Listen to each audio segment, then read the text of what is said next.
Berdasarkan pengalamanku sendiri nih ya teman-teman, kalau misalnya income atau penghasilanku lagi turun, itu memang ada perasaan yang ingin menghemat, yang ingin kayak, jangan deh, jangan sedekah dulu gitu, jangan mengeluarkan uang banyak dulu nih gitu, harus saving, harus. Assalamualaikum warahmatullahi wabarakatuh. Halo semuanya, jumpa lagi di DN Lesotari. Kali ini aku ingin share ke teman-teman tentang keajaiban sedekah dalam keadaan sempit. Ngomong-ngomong tentang sedekah, ini udah kayaknya menjadi hal yang banyak diketahui oleh orang bahwa sedekah itu memperlancar rezeki. Sedekah itu bisa menarik rezeki, membuat rezeki kita jadi lebih berkah, lebih bertambah gitu ya.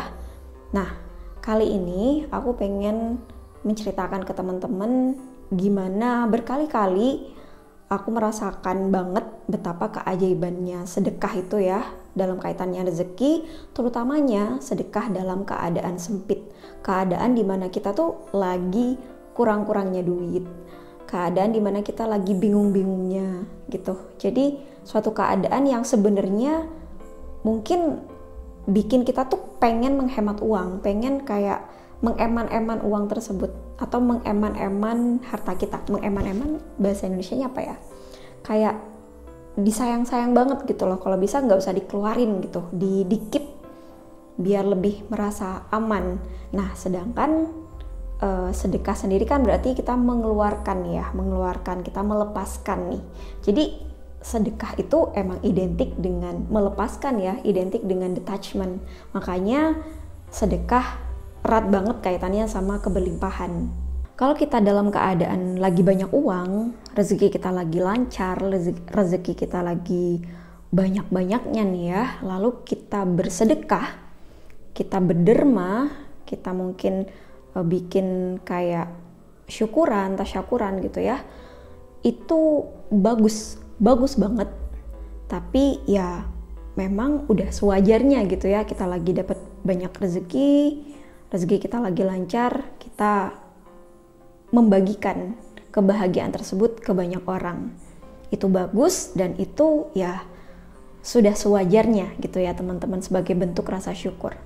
Nah, sedangkan kalau kita sedekah dalam keadaan sempit, itu artinya kita bener-bener kayak lagi mempengaruhi pikiran bawah sadar kita bahwa kita itu tidak sedang dalam keadaan kekurangan.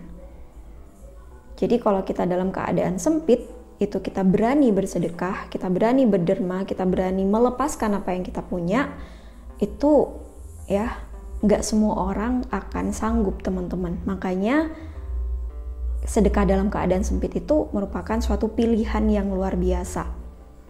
Karena memang tidak semua orang mau atau berani untuk melepaskan. Berdasarkan pengalamanku sendiri nih ya teman-teman, kalau misalnya income atau penghasilanku lagi turun, itu memang ada perasaan yang ingin menghemat, yang ingin kayak, jangan deh, jangan sedekah dulu gitu, jangan mengeluarkan uang banyak dulu nih gitu, harus saving, harus di eman-eman gitu, dikip gitu. Nah, sampai akhirnya aku sadar bahwa kalau kita terlalu memegang erat nih gitu ya, itu akan sakit teman-teman. Makanya aku berusaha kayak belajar melepaskan lewat sedekah itu tadi. Dan juga sedekah dalam keadaan sempit itu juga sebagai energy hack ya. Menghack energi kita, bilang ke diri kita, ke energi kita, ke alam bawah sadar kita bahwa enggak loh, kamu tuh enggak kekurangan, penghasilan kamu tuh enggak turun, kamu baik-baik aja.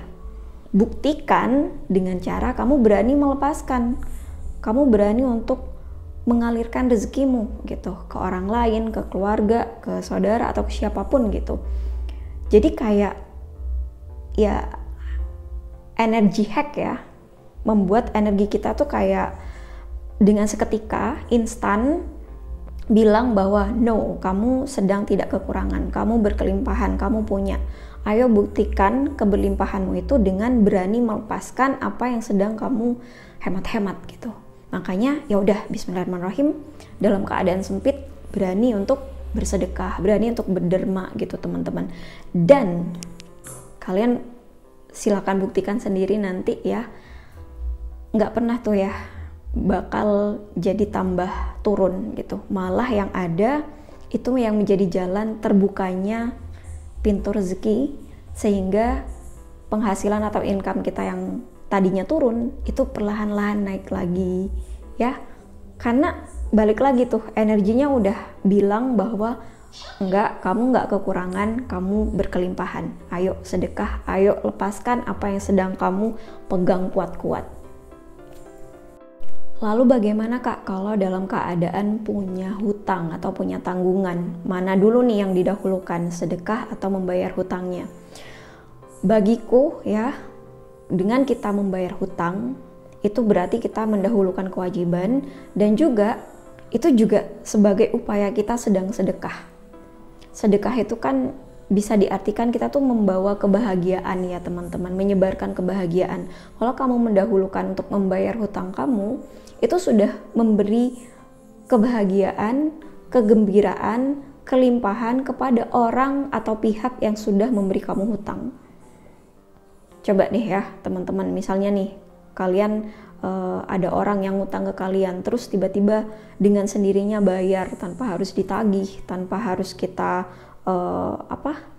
mengingatkan. Nah itu kan kita seneng gitu, kita seneng, dan senangnya orang yang sudah membantu kita itu bisa mengalirkan kelimpahan ke energi kita teman-teman. Jadi kalau buat aku sendiri, kalau kalian emang lagi punya tanggungan atau punya hutang, dahulukan untuk membayarnya gitu. Sekecil apapun atau sedikit apapun yang kalian usahakan untuk mencicil hutang tersebut, itu sudah menaikkan energi keberlimpahan kalian. Jadi silakan kalau teman-teman sedang dalam keadaan sempit, kalau saat ini sedang penghasilannya turun, omsetnya turun, dagangannya belum laku ya, lagi sempit-sempitnya nih, kita gunakan energi hack dengan sedekah itu tadi. Kita bilang ke diri kita, ke alam bawah sadar kita bahwa kita berkelimpahan, kita berlimpah. Kamu gak kekurangan, aku gak kekurangan. Buktikan dengan kamu berani untuk berderma, bersedekah, membagikan kebahagiaan, membagikan keberlimpahan yang kamu yakini di dalam diri kamu gitu. Justru ya, dalam keadaan sempit itulah kita buktikan gitu bahwa kita berlimpah dan kita berani untuk melepaskan. Kita tidak terikat dengan harta yang kita punya nih. Oke, mungkin segitu dulu yang bisa aku share di video kali ini. Semoga bermanfaat ya. Dan silakan kalau kalian punya cerita atau pengalaman tentang sedekah dalam keadaan sempit, kalian bisa banget untuk komen di bawah ya. Aku suka banget membaca komen-komen dari kalian, apalagi kalau bisa membuat kita berdiskusi, tukar pikiran, tukar pendapat. Aku senang banget teman-teman. Silakan ya komen di bawah. Dan sekali lagi terima kasih yang sudah menyimak videonya. Sampai jumpa lagi di video-video selanjutnya insya Allah. Wassalamualaikum warahmatullahi wabarakatuh. Bye-bye.